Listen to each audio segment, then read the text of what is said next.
और दूसरे चलेंगे पूज्य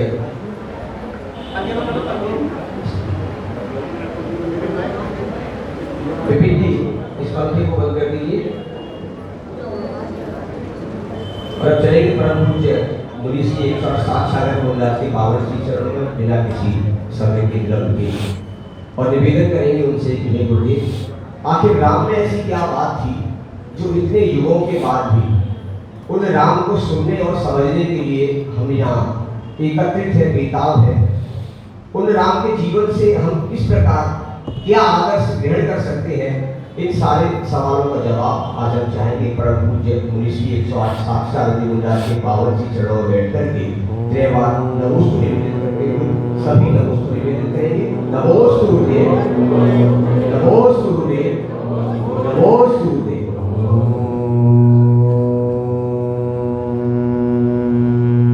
नमः सिद्धेभ्यः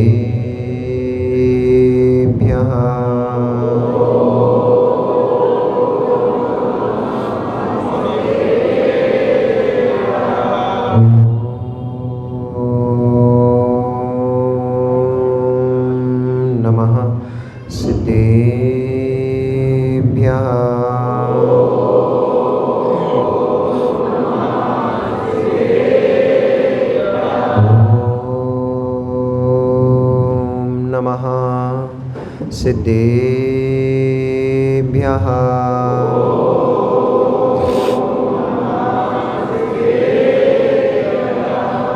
तव सिद्धे नय सिद्धे संयम सिद्धे चरित्र सिद्धेया नाणं मिदंसणं मिया सिद्धे शिरसा नमस्सामि। सिद्धं सम्पूर्णभव्यर्थं सिद्धे कारणमुत्तमं दर्शन ज्ञान चारित्र प्रतिपादिकं।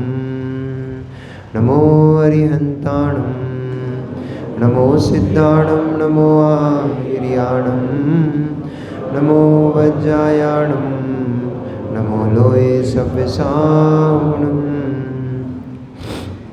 जय बोली पंच परमेष्ठी भगवानी की, देवादिदेव 1008 श्री 24 तीर्थंकर भगवानी की, मूल नायक देवादिदेव 1008 श्री चिंतामणि पार्श्वनाथ भगवानी की, वीतरागी प्रभु रामचंद्र भगवान की, आचार्य भगवंत कुंद कुंद देव की, परम पूजनीय श्रेयाश्रमणी आचार्य भगवंत रविशरण स्वामी महाराज की, परम पूजनीय श्रेयाश्रमण अध्यात्म योगी आचार्य गुरुदेव श्री विशुद्ध सागर जी महामुनि राज की, अहिंसामयी जैन धर्म की।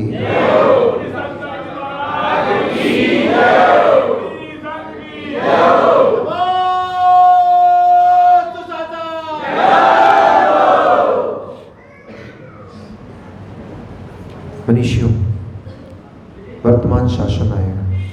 भगवान वर्धमान स्वामी के शासन काल में हम सभी भव्य जीव यहाँ विराजते हैं। महाश्रवण परम भट्टारक उन भगवान वर्धमान स्वामी के मुख कमल से निश्चित बागवादिनी भगवती मजनवाणी का हम सभी भव्य जीव यहाँ कर्णांजलि लगा करके पान कर रहे हैं। यह बागवादिनी, यह भगवती मजनवाणी सभी जीवों का कल्याण करे, सभी जीवों का मोक्ष मार्ग प्रशस्त करे। आचार्य भगवंत रविशरण स्वामी कृत यह है केवली भगवान पद्म स्वामी अर्थात केवली भगवान रामचंद्र स्वामी का चारित्र हम सभी जीवों के लिए यह मंगलभूत है और हम सभी जीवों का कल्याण करने वाला है। कल हमने उन अनेक लक्षणों से युक्त अनेक गुणों के स्वामी भगवान रामचंद्र जी के स्वरूप के बारे में जाना कि कैसे थे राम और क्यों अब तक हम उन रामचंद्र को स्मरण करते हैं, याद करते हैं, उनकी पूजन करते हैं, भक्ति करते हैं, अर्चना करते हैं। आप लोग राम भगवान की पूजन करते हो नहीं करते हो? करते हो? नहीं करते क्या? नहीं करते?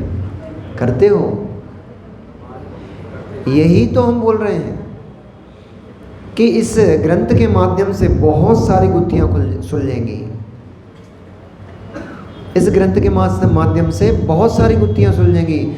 आप प्रतिदिन भगवान रामचंद्र जी का पूजन करते हो और आपको पता भी नहीं है। आप प्रतिदिन भगवान रामचंद्र स्वामी जी को नमस्कार करते हो लेकिन आपको पता भी नहीं है, क्योंकि अभी तक आपने रामचंद्र जी का स्वरूप केवल एक राजा के रूप में देखा है। आपने अभी तक रामचंद्र जी को केवल राजा राम के रूप में स्वीकारा है। आपने रामचंद्र जी को केवल एक राज्य का संचालन कर्ता के रूप में आपने स्वीकारा है। उनके वास्तविक स्वरूप से अभी आप अनभिज्ञ हो, इसलिए उनको नमस्कार करते हुए भी आप अज्ञानता में हो कि हमने तो राम को कभी नमस्कार किया ही नहीं। आप प्रतिदिन रामचंद्र जी को नमस्कार करते हो। नमो रियंताणम बोलते हो नहीं बोलते हो? नमो रियंताणम बोलते हो? नमोकार मंत्र पढ़ते हो सभी? नमोकार मंत्र में जो नमो रियंताणम है वे नमो रियंताणम भगवान रामचंद्र स्वामी हैं। भगवान रामचंद्र स्वामी जी ने, उनका एक पक्ष सभी ने देखा है। जन जन को उन रामचंद्र जी का एक पक्ष पता है, दूसरा पक्ष किसी को भी नहीं पता है, जो पद्म पुराण ग्रंथ के माध्यम से हम यहाँ पर जानेंगे। जब तक गृहस्थ में थे, जब तक राजा थे, तब तक रामचंद्र जी ने न्याय नीति से प्रजा का लालन पालन किया, राज्य व्यवस्था को संभाला। वे ही रामचंद्र जी फिर जैनेश्वरी दीक्षा को प्राप्त हुए और उन्हीं रामचंद्र जी ने योग को धारण किया। उन्हीं रामचंद्र जी ने योग धारण करके और केवल ज्ञान को प्राप्त किया, और केवल ज्ञान को प्राप्त करके वे ही रामचंद्र जी गंधकुटी में विराजमान हुए और जन जन को तत्व का उपदेश दिया, धर्म का उपदेश दिया। आयु को पूर्ण करके वे ही रामचंद्र जी मोक्ष से धार गए। तो वे सिद्ध परमात्मा के रूप में रामचंद्र जी को आप नमस्कार करते हो, अरहंत परमेष्ठी के रूप में आप रामचंद्र जी भगवान को नमस्कार करते हो, लेकिन आपको ये बात पता नहीं है। इसलिए अब जब भी अरहंत प्रभु को नमस्कार करो, तुरंत बीतरागी भगवान निर्गंत दिगंबर मुद्रा के धारी उन रामचंद्र जी, उन परमात्मा की वंदना कर लिया करो, क्योंकि परमात्मा की वंदना, भगवान जिनेंद्र की वंदना गुण श्रेणी कर्मों की निर्जरा का साधन बनती है।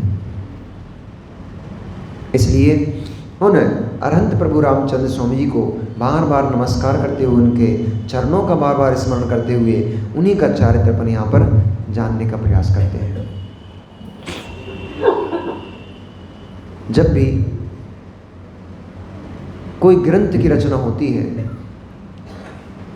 कोई रचनाकार जब भी कोई ग्रंथ की रचना करता है, तो उस रचना में 6 महत्वपूर्ण बिंदु होते हैं। उन 6 बिंदुओं के ऊपर ही पूरे ग्रंथ की रचना होती है। यहाँ पर भी आचार्य भगवंत रविशरण स्वामी, उन्होंने इस ग्रंथ की रचना की, और इस ग्रंथ की रचना का काल विक्रम संवत 733 के आसपास माना जाता है। किन्हीं रचनाकारों ने, किन्हीं शोधकर्ताओं ने इस ग्रंथ की रचना का काल प्रथम शताब्दी, विक्रम संवत की प्रथम शताब्दी में माना है, लेकिन कई आचार्य भगवंतों और कई शोधकर्ताओं की दृष्टि में प्रथम शताब्दी ठीक नहीं बैठता था, इसलिए सभी ने एक मत होकर के इसको 733 से 735 के बीच की रचना माना है। और ये शुद्ध विशेष क्या है? रामायण तो इस भूमि पर और भी है। रामचंद्र जी का लगभग 35-36 रामायण इस भारत भूमि पर हैं। 26 रामायण, 26 रामायण इस भारत भूमि पर हैं। जिनमें कुछ प्रचलित हैं, कुछ रामायण को अभी तक किसी ने खोला नहीं है, इसलिए उनके बारे में कुछ को पता नहीं। अब जब यहाँ पर कर्ता लेखनकर्ता भिन्न भिन्न है तो स्वाभाविक सी बात है कहीं ना कहीं थोड़ी बहुत तो मतभेद मिलेंगे, लेकिन क्रिया आदि में हो सकता है थोड़ा बहुत मतभेद हो, लेकिन बाकी की सारी चीज़ों को सभी ने एक मत से स्वीकारा है। दशरथ पुत्र राम को सभी ने स्वीकारा है, रामचंद्र जी को स्वीकारा है, भरत आदि चारों भाइयों को एक साथ स्वीकारा है, सीता को स्वीकारा है, और जो भी प्रक्रियाएं हुई हैं उनमें बहुत सारी चीज़ों में तो समानता है ही, कुछ किंचित अवस्थाएं हैं जिनमें भेद देखा जाता है। जैसे सीता की उत्पत्ति में अलग अलग रामायण में अलग अलग प्रकार का व्याख्यान मिलता है। व्याख्यान में अंतर हो सकता है, लेकिन सीता उत्पन्न हुई थी ये सभी स्वीकारते हैं। उनकी उत्पत्ति में किन्हीं ने रावण की पुत्री माना, किसी ने जनक की पुत्री माना, तो किसी ने रामचंद्र की बहन भी उनको माना है, किसी ने दशरथ की पुत्री भी माना है उनको। इस प्रकार से रामायण अलग अलग होने से, ग्रंथ अलग अलग होने से उनकी उत्पत्ति में शंकाएं हैं, उत्पत्ति में प्रश्न है, लेकिन राम की पत्नी हुई थी सीता, इसमें सभी का कोई मतभेद नहीं है। सीता हुई थी इसमें कोई मतभेद नहीं है, सीता राम की पत्नी हुई थी इसमें भी किसी का कोई मतभेद नहीं है। इसलिए रामायण जो हम आज प्रारंभ करने जा रहे हैं, इस रामायण को हमें विभिन्न विभिन्न पहलुओं के माध्यम से और विभिन्न ग्रंथों के माध्यम से सामंजस्य बिठाते हुए इसको हमें समझना है। तो इस पूरी की पूरी कथा में एक विशेष आपको व्याख्या मिलेगी, एक विशेषता इसमें एक ये मिलेगी कि आपको जो रामायण यहाँ पे सुनाई जा रही है ये किसी सामान्य व्यक्ति के द्वारा लिखित रामायण नहीं है। ये जो आपका पद्मचर्यु है, यानी पद्म चरित्र है, ये पद्म चरित्र किसी सामान्य व्यक्ति ने नहीं लिखा है, ये पद्म चरित्र साक्षात आचार्य भगवंत रविशरण स्वामी कृत है। और यूं कहें कि लिखने के कर्तव्य हो सकते हैं, लेकिन परंत का चरित्र जो है, राम का जो चरित्र है, वो रविशरण स्वामी कृत नहीं है। वह चरित्र तो साक्षात तीर्थंकर भगवान महावीर स्वामी ने उपदेश किया था। उसके कथा, पूरी रामचंद्र की कथा वह महावीर स्वामी के केवल ज्ञान के द्वारा और समुच्चरण में व्याख्यायित हुआ था। उसी को आचार्य भगवंत गौतम स्वामी ने झेला, उन्होंने अपने शिष्यों को प्रदान किया और उनके शिष्यों ने अपने शिष्यों को ऐसे परंपरा करते करते शुद्ध केवली, अंतिम शुद्ध केवली भद्रबाहु स्वामी तक यह ज्ञान पहुंचा। अंतिम शुद्ध केवली भद्रबाहु के बाद, चूंकि केवल ज्ञान में, शुद्ध ज्ञान में वैसे बहुत ज़्यादा अंतर नहीं होता है। केवल ज्ञान में भी द्वादशांग का ही व्याख्यान आता है और शुद्ध ज्ञान भी द्वादशांग का ही ज्ञान होता है। फिर भी परोक्ष और प्रत्यक्ष की अपेक्षा से बहुत बड़ा भेद है, शुद्ध की अपेक्षा से भेद नहीं है। ध्यान से समझना, ये सब मैं आपको क्यों बता रहा हूँ, क्योंकि प्रामाणिक व्यक्ति ही, प्रामाणिक भक्ति की बात ही प्रामाणिक मानी जाती है। वक्ता की प्रामाणिकता से उसके कथन में प्रामाणिकता आती है। यदि वक्ता प्रामाणिक है तो उसका कथन प्रामाणिक है, और यदि वक्ता ही प्रमाणित नहीं है, वक्ता ही मदपाई है, वक्ता रागी द्वेषी है, वक्ता छलिया है, तो फिर उसकी बात को प्रामाणिक नहीं माना जाता। यदि हमारे प्रधानमंत्री किसी बात को प्रसारित करते हैं, कोई अनाउंसमेंट करते हैं, तो पूरा देश उस बात को स्वीकारता है, उस बात पर विचार होता है। और गली में घूमने वाला कोई एक शराबी, गली में घूमने वाला कोई एक शराबी कुछ कथन कर दे तो कितने लोग उसकी बात को स्वीकारोगे? अमित भैया, गली में घूमने वाला कोई एक शराबी आपको एक आदेश कर दे कि आज से ये प्रस्ताव पारित होता है, तो कितने लोग हैं जो उस प्रस्ताव को स्वीकार करेंगे, उसको पालन करेंगे? कोई नहीं करेंगे। क्यों? वक्ता अप्रामाणिक है, वक्ता मदपाई है, वक्ता व्यसनी है, वक्ता कुमार्गगामी है, वक्ता रागी दोषी है, वक्ता छलिया है, इसलिए उसकी कोई भी बात प्रमाणिक नहीं है। शराबी है, नशे में धुत पड़ा हुआ है, और शराबी की तो यही अवस्था होती है। माँ को कभी पत्नी बोलने लग जाएगा, पत्नी को पैर पड़ने लग जाएगा, कहेगा अरे तू तो मेरी माँ है। नशे में धुत है, मद में धुत है। इसलिए मद में पड़े हुए वक्ता की कोई भी बात की कीमत नहीं होती है। लेकिन वही वक्ता प्रामाणिक है, श्रेष्ठ पुरुष है, शीलवंत है, गुणों का स्वामी है, वही वक्ता जो बात प्रेषित करता है उसकी बात प्रामाणिक होती है। इसलिए पद्मचर्यु यहाँ प्रामाणिक ग्रंथ है, पद्मचरित्र यहाँ पर प्रामाणिक ग्रंथ है, क्योंकि हमारा वक्ता मदपायी नहीं है, हमारा वक्ता व्यसनी नहीं है, हमारा वक्ता ऐसा नहीं कि भांग पी ली, गांजा पी लिया और घूमने निकल पड़े और कुछ भी लिख दिया वो प्रमाणिक हो गया। व्यसनी नहीं है, नशे में धुत नहीं है, हमारा वक्ता राग द्वेष से मलिन नहीं है, हमारा वक्ता छलिया नहीं है, मोही नहीं है, हमारा वक्ता केवल ज्ञानी है। इसलिए वक्ता प्रमाण से ही वक्तृ प्रमाण यानी कि वाक्य प्रमाणित होता है। इसलिए पद्मचर्यु पूर्ण प्रामाणिक ग्रंथ है। कल भी मैंने एक चीज़ बोली थी कि जो लोग इस ग्रंथ को मात्र कथा पुराण मानते हैं वे लोग बहुत बड़ी भूल में पड़े हुए हैं, वे लोग सम्यक दर्शन से अभी बहुत दूर हैं। क्योंकि यदि केवल किस्से कहानी इस ग्रंथ को आप मान लोगे, अथवा जो कथा ग्रंथ होते हैं, पुराण ग्रंथ होते हैं, इनको सिर्फ कथा कहानी किस्से कहानी मान लोगे तो आपके 4 अनुयोगों में से प्रथमानुयोग का लोप हो जाएगा। हो जाएगा कि नहीं हो जाएगा?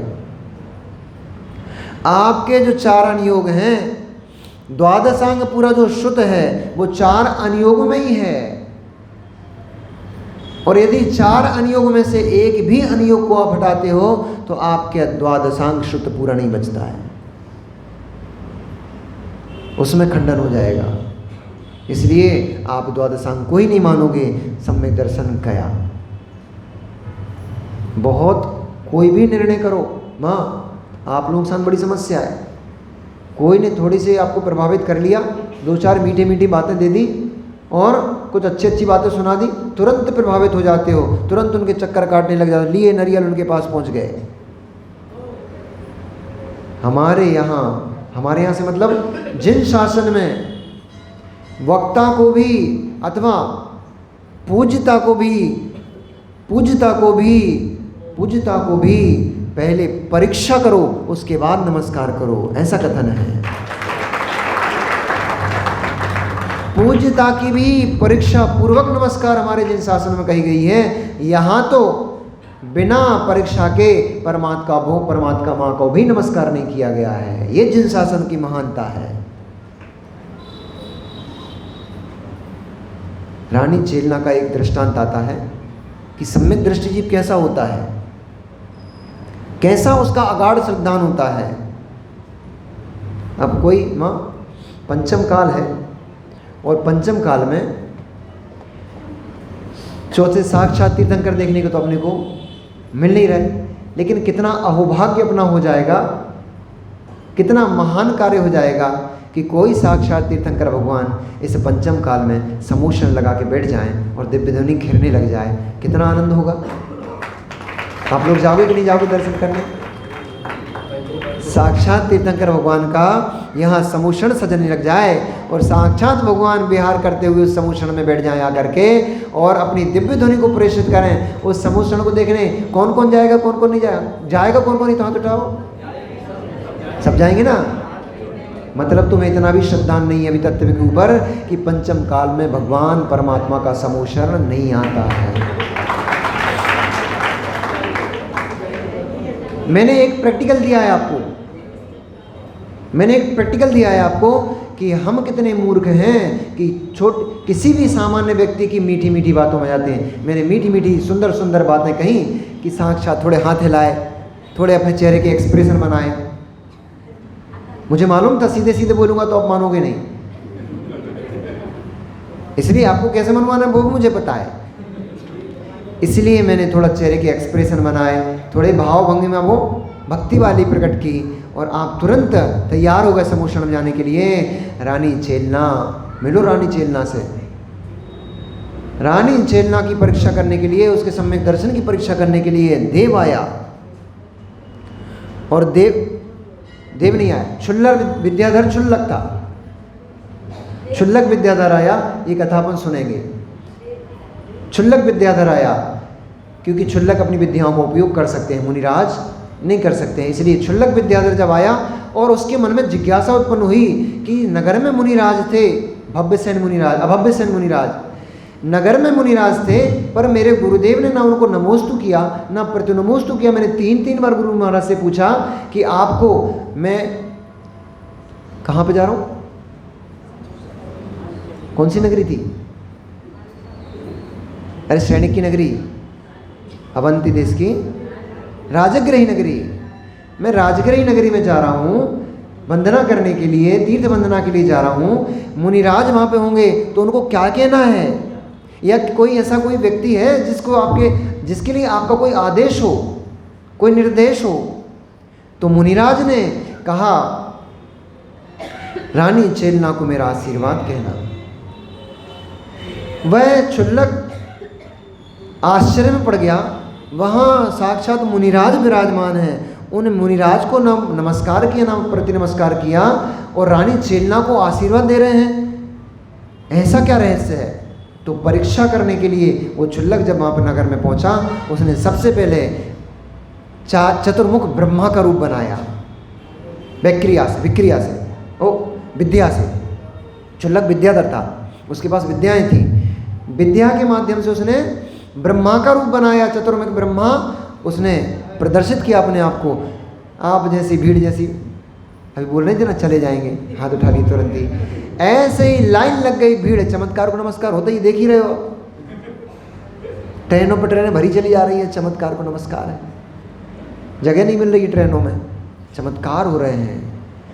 मित्र सम्यक दृष्टि जीव ऐसे थोड़े चमत्कारों में प्रभावित नहीं होता।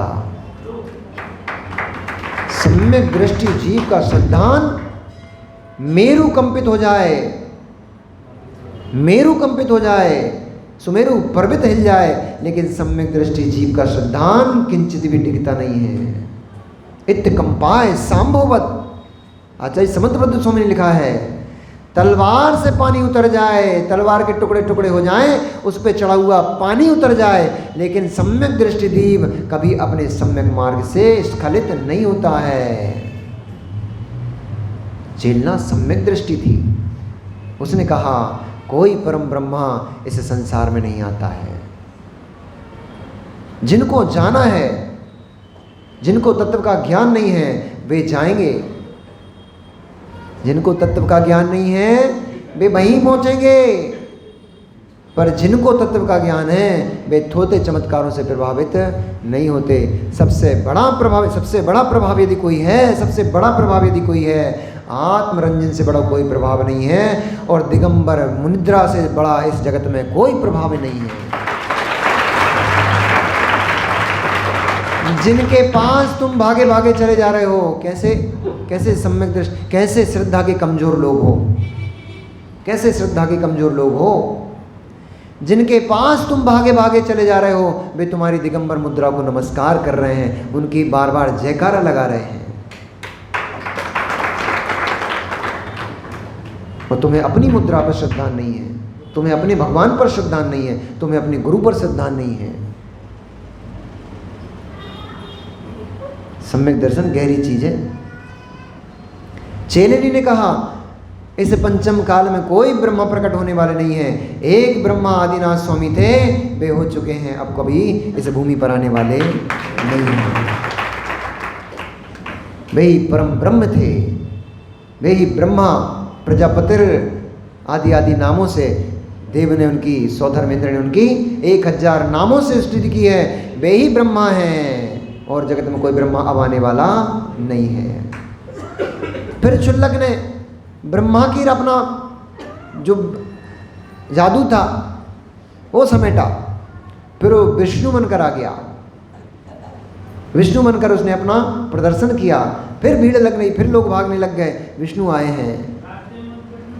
पुनः यही हुआ जब राजा शैनक ने कहा कि हे चेलनी, विष्णु पधारे हैं, चलो उनके दर्शन के लिए चलते हैं। तब पुनः चेलनी ने यही कहा, वे ही आदिनाथ विष्णु थे, उनकी ही विष्णु नाम से अर्चा हुई थी, वे विष्णु होकर जा चुके हैं, मोक्ष जा चुके हैं, अब वे विष्णु इधर उतर कर आने वाले नहीं हैं।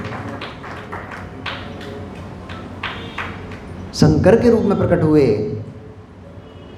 पुनः चैलना ने उत्तर दे दिया, शंकर भी आने वाले नहीं, क्योंकि शंकर भी भगवान आदिनाथ का ही दूसरा नाम शिव शंकर है, उनको जटाधारी है, वो उनको मोक्ष हो चुका है, अब वे शंकर भी आने वाले नहीं हैं।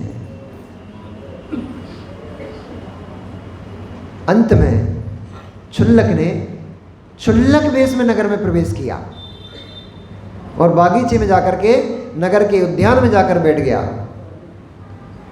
तब राजा शैनक ने कहा, हे रानी चेलनी, तुम ब्रह्मा के दर्शन करने नहीं गई, तुम विष्णु के दर्शन करने नहीं गई, तुम महेश के दर्शन करने नहीं गई, क्योंकि उनको तो मोक्ष हो चुका है, वे चले जा चुके हैं मोक्ष को।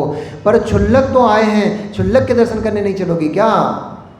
रानी तुरंत बोली, राजन, हे स्वामी, हे नाथ, क्षुल्लक के दर्शन करने क्यों नहीं चलूंगी? क्षुल्लक तो अभी आ सकते हैं। और रानी अपने पूरे भक्ति मनोभाव के साथ क्षुल्लक के दर्शन अर्चना करने के लिए पहुंच गई। तब उसने पूछा कि बात क्या है?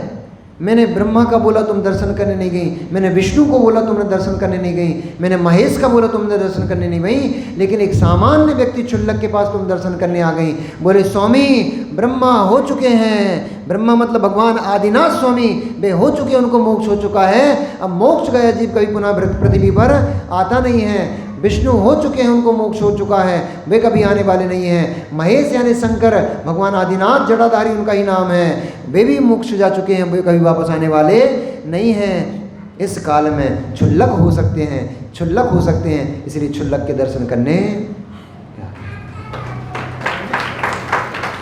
मैं थोड़ा भूल गया हूँ, चेलिनी का उदाहरण नहीं है, रानी रेवती का उदाहरण है,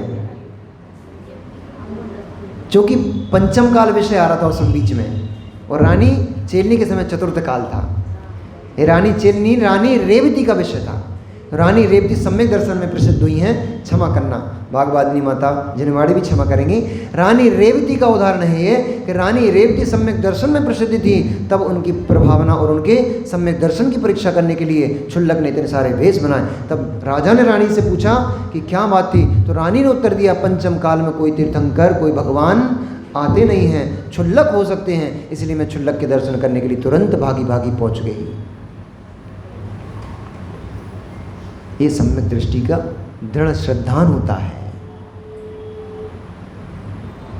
तो हमारा वक्ता जो है, पुनः वापस आओ, हमारा वक्ता जो है प्रामाणिक है, रागी द्वेषी लोभी नहीं है कि किसी के लोभ में आकर के और कुछ भी अद्भुत अद्भुत लिख देगा। हमारा वक्ता केवली परमात्मा, केवली भगवान है, केवली भगवान के ज्ञान में राम का स्वरूप झलका और उसी को ही भगवान ने प्रतिपादित किया। उनको सुनकर के गणधर परमेष्ठी ने अपने आने वाले और शिष्यों को सुनाया, उन शिष्यों ने अपने अपने शिष्यों को सुनाया, और धीरे धीरे लगभग भगवान महावीर स्वामी के केवल ज्ञान होने के बाद 600, 650, 700 वर्ष के आसपास जब ज्ञान की क्षीणता कम होने लग गई, बुद्धि की क्षीणता होने लग गई, ज्ञान क्षीण होने लग गया, तब फिर आचार्य भगवंतों ने इस बात पर विचार किया कि अब श्रुत सुनाने से नहीं बन पाएगा। पहले के लोगों के पास इतनी बुद्धि थी, इतना विवेक था कि गुरु ने एक बार उपदेश कर दिया, कानों से एक बार सुन लिया, पूरा का पूरा जैसा का तैसा दृष्टि पटल पर आ जाता था, मस्तिष्क में प्रवेश कर जाता था। सैकड़ों वर्ष बाद भी उनसे अगर पूछो कि गुरुदेव ने क्या पढ़ाया था, तो वैसा का वैसा निकाल के दे देते थे, गुरुदेव ने ऐसा पढ़ाया था, भगवान की वाणी में ये आया था। क्यों? क्योंकि काल की पवित्रता थी, क्षेत्र की पवित्रता थी, आचरण की पवित्रता थी, आचार पवित्र था, इसलिए बुद्धि में प्रखरता थी, और जब से आचरण निम्न होते चले जा रहे हैं, जैसे जैसे आचरण निम्न होते चले जा रहे हैं, वैसे वैसे इस जीव की बुद्धि हीन होती चली जा रही है। अब तो ये माँ हमारी शुद्धि अशुद्धियों का ध्यान भी नहीं रखती हैं। ये इन लोगों के, इनके मस्तिष्क में धर्म प्रवेश कैसे हो? क्यों इतनी तीव्र विषय वासनाएं बढ़ती जा रही हैं? क्यों घरों में क्लेश बढ़ते जा रहे हैं? क्यों घर की शुद्धि भंग होती जा रही है? क्यों एक दूसरे के प्रति मान सम्मान भंग होते चले जा रहे हैं? अभी हमारी माताएं अशुद्धि में बना बना के खिलाएंगी तो भाव शुद्ध कैसे होंगे? 4 दिन 5 दिन की भी अब जो अशुद्धि है उसका भी यदि आप ध्यान नहीं रखोगे, उसमें ही भोजन बना बना कर इनको खिलाओगे तो इनके परिणाम पवित्र कैसे होंगे? अरे माँ, हमारे बुंदेलखंड में तो कहावत है कि अशुद्धि की महिला देख ले तो बड़ी पापड़ लाल पड़ जाते हैं। सही है कि नहीं? एक पुद्गल द्रव्य का आपके शरीर की बरगनाओं का इतना प्रभाव पड़, एक पुद्गल द्रव्य के ऊपर आपकी पुद्गल आपके शरीर की बरगनाओं का इतना प्रभाव पड़ गया कि सूखने वाला पापड़ लाल हो गया, सूखने वाली बड़ी आपको देख करके लाल हो गई। इतनी जब शरीर में अशुद्धि है कि बड़ी पापड़ लाल हो सकते हैं, तो फिर जिनके साथ में तुम उठ रहे बैठ रहे हो रह रहे हो, इनके परिणाम कैसे हरे होंगे, कैसे शुद्ध होंगे, कैसे सफ़ेद होंगे? इनके परिणाम भी काले और लाल हो जाते हैं। मर्यादाएं भंग हो गई हैं। पहले की माताएं 5 दिन तक कमरे से बाहर नहीं निकलती थी। आप पढ़ लिख के बहुत मॉडर्न हो गए हो, पढ़ लिख के बहुत एजुकेटेड, बहुत समझदार हो गए हो। समझदार नहीं हो गए हो, आप लोग बिल्कुल मूर्ख होते जा रहे हो।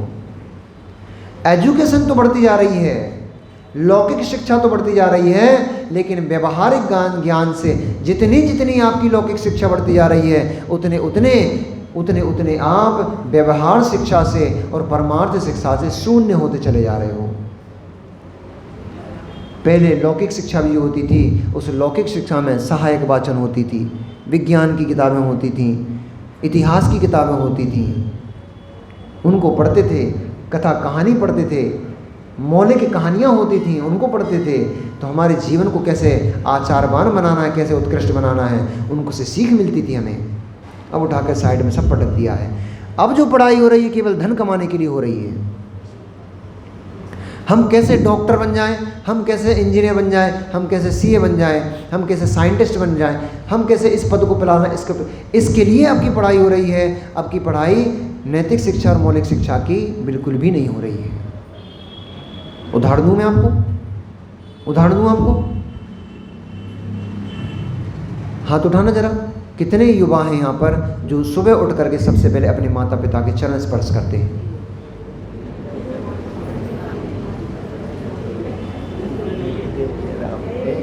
जीरो। वो युवा में नहीं है। अच्छा, एक युवा है, बहुत बढ़िया। सबसे पहले तो जितने भी आजू बाजू में बैठे इन भैया की पीठ तो ठोक दो। सैकड़ों की सभा में कम से कम 1-2 हाथ तो ऐसे उठे जो सुबह उठ करके अपने माता पिता के चरण स्पर्श करते हैं। ये भावना है, इसके पीछे रहस्य छिपे पड़े हैं माँ, इसके पीछे रहस्य छिपे पड़े हैं। ये केवल एक क्रिया मात्र नहीं है कि सुबह उठ गए, चरण छुआ है, धोख दे आए, हो गया काम। इसके पीछे रहस्य छिपा पड़ा है।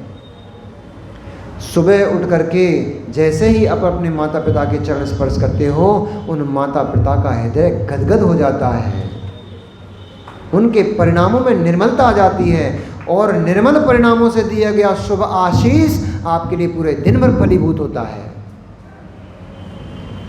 अब ये तो कह नहीं सकते आप कि ऐसा भी कुछ हो सकता है क्या? नहीं तो ये हमारा कहाँ गया वो रोचक और सम्यक और वो तीसरा क्या नाम है? जापानी नहीं करता, शुभ। ये तीनों लोग जब तक बैठे रहते हैं, जब तक महाराज जी हाथ रख दें, ऊपर से आशीर्वाद दे दें, मुस्कुरा दें, नहीं, पिच्छी लगा दो।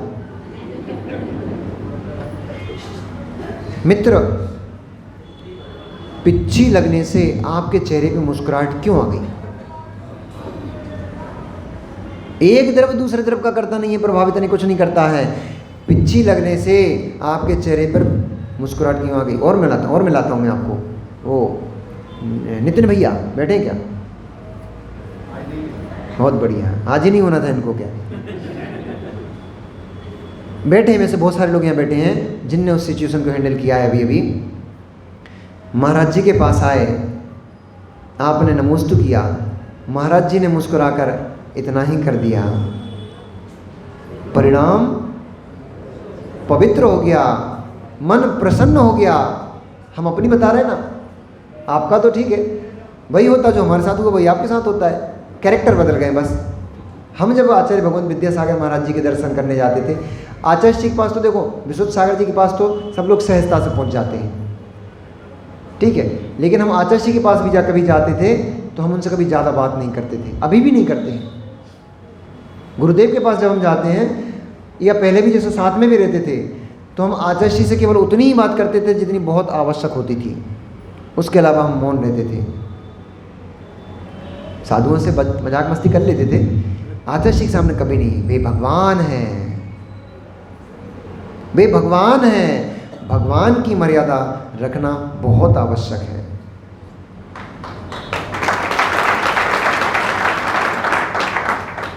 हम उनसे जाकर मजाक मस्ती करने लग जाएं, उनकी जाके बाजू में बैठने लग जाएं, उनके हाथों में हाथ डालने लग जाएं, तो फिर गुरु शिष्य की जो मर्यादा है वो नष्ट हो जाएगी। और गुरु शिष्य की मर्यादा नष्ट हो गई, गुरु का आशीष नष्ट हो जाएगा। और गुरु का आशीष नष्ट हो गया, आपका मोक्ष मार्ग अवरुद्ध हो जाएगा। गुरु की कृपा से ही मोक्ष मार्ग चलता है। इसलिए द्रव्य को प्रभावित करता है। हम आचार्य विद्यासागर जी के दर्शन कभी जाते थे गृहस्थ अवस्था में, तो हम एक एक घंटा मित्र रोचक, एक घंटा हम बैठे रहते थे उनके दरवाजे पे, बस एक नज़र उठा के गुरुदेव देख लें। और जैसे ही आचार्य श्री नज़र उठा के एक बार देख लेते थे, ऐसी मुंडी करे बैठे बैठे बस उनने इतना करके देख लिया कि कोई बहुत देर से बैठा है, इतने में मन गदगद हो जाता था, प्रसन्न हो जाता था, ओ गुरुदेव ने देख लिया। दृष्टि का प्रभाव, शील क्यों भंग हो जाते हैं विवाह, शील क्यों भंग हो जाते हैं? दृष्टि का प्रभाव। मृग नैनी से नैन मिल गए, शील भंग हो गया। गुरुदेव से नैन मिल गए, चारित्र प्रारंभ हो गया। वस्तु का प्रभाव, द्रव्य का प्रभाव। इसलिए एक द्रव्य दूसरे द्रव्य को भी प्रभावित करता है, स्यात्, सर्वथा नहीं करता, स्यात्।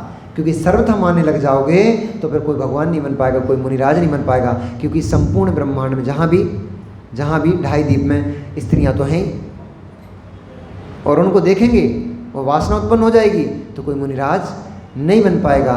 जिनकी उपादान की योग्यता मजबूत हो गई है, जिन्होंने अपने उपादान को योग्य कर लिया है, उपादान को मजबूत कर लिया है, वे प्रभावित नहीं होते। उन मृगनयनियों के नयन उन मुनिराजों से प्रभावित हो जाते हैं और उनके नयन उनके चरणों में झुक जाते हैं। लेकिन जो अपनी उपादान की योग्यता को प्रकट नहीं कर पाते हैं, वे जीव मृगनयनियों के चरणों में जाके झुक जाते हैं। इसलिए हमारे यहाँ वक्ता प्रमाणिक है, क्रम से आराती परंपरा चली। तीर्थंकर भगवान ने उपदेश दिया, दिव्य ध्वनि खिरी, उसको गणधर परमेष्ठी ने झेला, गणधर परमेष्ठी अपने अपने शिष्यों को बताया। और जैसे जैसे फिर क्षमताएं क्षीण होती गई, जैसे जैसे बुद्धि की प्रखरता कम होती गई, जैसे जैसे ज्ञान का क्षय उपशम कम होते गया, तो आचार्य भगवंतों के मन में आने वाले भव्य जीवों के प्रति करुणा भाव उत्पन्न हुआ, दया का भाव उत्पन्न हुआ। कि अभी तक तो शुद्ध परंपरा एक दूसरे को सुनने से चलती रही थी, शुद्ध रूप में ही चलती रही थी, लेकिन अब क्षीण बुद्धि हो जाएगी लोगों की, तो शुद्ध को सुन करके ये लोग रख नहीं पाएंगे। फिर 2000, 18,000, 20,000 वर्ष तक, 21,000 वर्ष तक, 21,000 वर्ष तक ये शुद्ध परंपरा कैसे चलेगी? तब फिर उन्होंने इसको लिखना प्रारंभ किया। और सबसे प्रथम ग्रंथ भगवान महावीर की देशना के बाद सबसे प्रथम ग्रंथ कोई लिपिबद्ध हुआ था, उस ग्रंथ का नाम है षट्खंडागम जी ग्रंथ। नाम तो सुन लो, कम से कम कर्ण ही पवित्र कर लो और यहीं से बैठे बैठे उस ग्रंथ को नमस्कार कर लो क्योंकि वह ग्रंथ और मंगलाचरण नमोकार मंत्र का जो मंगलाचरण है सर्वप्रथम उसी ग्रंथ के अंदर लिपिबद्ध हुआ था। इसका मतलब नमोकार मंत्र वहाँ से नहीं चला। नमोकार मंत्र तो अनादि निधन मंत्र है, लिपिबद्ध छठ खंडागम जी ग्रंथ में मंगलाचरण के रूप में हुआ। और उस ग्रंथ की क्या महिमा हुई वो अपन समझेंगे भी, एक दिन उसकी भी कथा होगी। उस श्रुत को झेलते झेलते जानते जानते आचार्य भगवंत गौतम स्वामी, सुधर्मा स्वामी, कीर्तिधर स्वामी, ऐसा चलते चलते फिर आचार्य भगवंत रविशेन स्वामी तक श्रुत आया और रविशेन स्वामी ने श्रुत को लिपिबद्ध करके पद्मचर्य ग्रंथ का लेखन किया। ऐसे उन रामचंद्र जी महान जो केवली भगवान हुए हैं उनके चरित्र को लिखने वाले उन रविशेन स्वामी के चरणों में हम बार बार नमस्कार करते हैं कि हे भगवान, आपकी दया दृष्टि हो गई कि ऐसा महान चरित्र को आपने लिख दिया जिसको पढ़ करके हम जैसे मूर्ख लोग अपनी विशुद्धि को प्राप्त हो रहे हैं, हम जैसे लोग अपने पापों का क्षय कर रहे हैं। आप धन्य हैं, आपकी दया दृष्टि धन्य है। तो जब भी कोई ग्रंथ लिपिबद्ध किया जाता है उस ग्रंथ में 6 प्रमुख हेतु होते हैं। गाथा दी है, मंगल हे मंगल निमित्त हे वो, हाथ तो जोड़ लो। कभी भी कुछ गाथा का उच्चारण किया जाए, श्लोक का उच्चारण किया जाए, सूत्र का उच्चारण किया जाए, तुरंत हाथ जुड़ जाना चाहिए। ये जिनवाणी का बहुमान है। इतना करने मात्र से विनयजन शुभ आश्रव होता है। इतना करने मात्र से जो श्रेष्ठ पुरुष हैं उन श्रेष्ठ पुरुषों का, जिनवाणी माँ का, जिनेंद्र भगवान का आदर हाथ जोड़कर करने मात्र से विनय प्रदर्शित होती है। और विनयो मुखद्वारो, विनयो मुखद्वारो, विनय मोक्ष का द्वार कही गई है। विनय से रहित प्राणी कभी मोक्ष को प्राप्त नहीं कर सकता है। इसलिए जब भी सूत्र का पाठ हो, जब भी गाथा का पाठ हो, तुरंत हाथ जोड़कर विनय करना चाहिए। इससे कर्मों की निर्जरा होती है।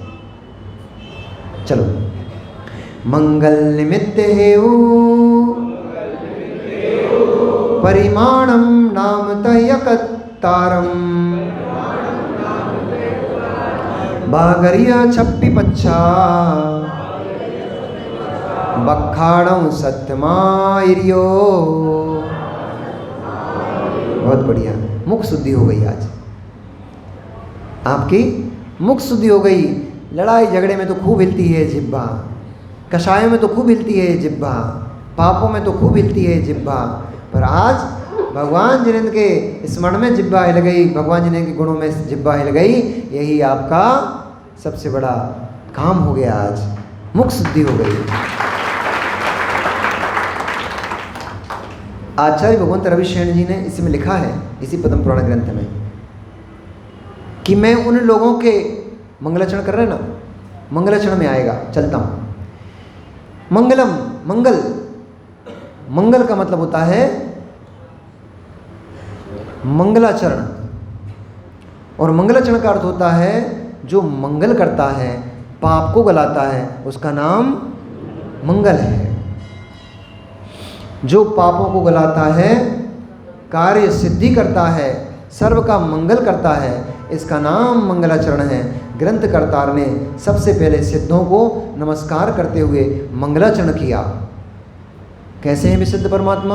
अपन ने जाना था कल कि विशुद्ध परमात्मा 8 कर्मों से मुक्त हो चुके हैं। जो कर्म उनको संसार में परिभ्रमण करा रहे थे, उन कर्मों का उन्होंने दहन कर दिया, उन कर्मों को भस्मीभूत कर दिया। अब वे कर्म कभी भी उन भगवान को संसार में पटकने की सामर्थ्य नहीं रखते हैं।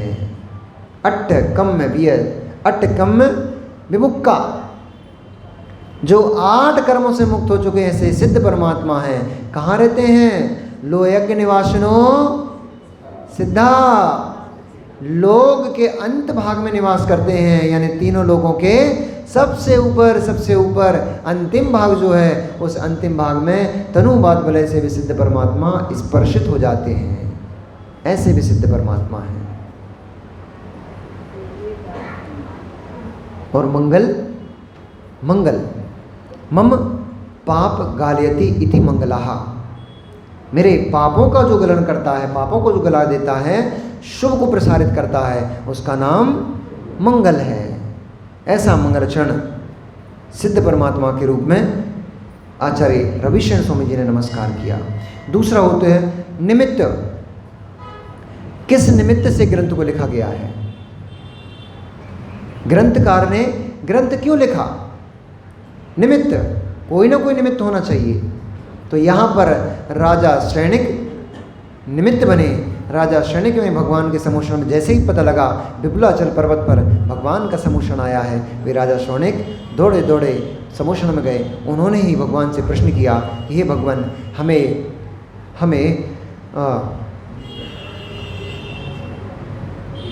बलभद्र श्री रामचंद्र जी का चरित्र का वर्णन करके कृतार्थ कीजिए।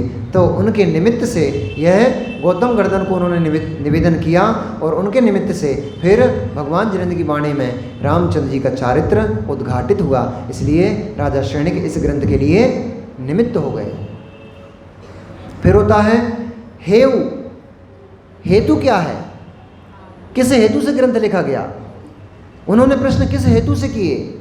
तो स्वयं के आत्म कल्याण के लिए और जन जन के कल्याण के निमित्त से, प्राणी मात्र का कल्याण हो जाए, इस निमित्त से राजा श्रेणिक ने भगवान से प्रश्न किए और इसी निमित्त से इस ग्रंथ की रचना हुई। मंगल सिद्ध परमात्मा को नमस्कार किया, तीर्थंकर परमात्मा को नमस्कार किया और फिर पूर्व गणधर आदि पूर्व आचार्य भगवंतों को नमस्कार किया। फिर दूसरा निमित्त, तो राजा श्रेणिक के निमित्त से ग्रंथ लिखा गया। तीसरा हेतु, तो हेतु क्या होगा? स्वयं की विशुद्धि और जगत के संपूर्ण प्राणियों को कल्याण हो जाए, उनकी विशुद्धि बने। 3 हो गया। परिमाणम, तो ये कितना? 733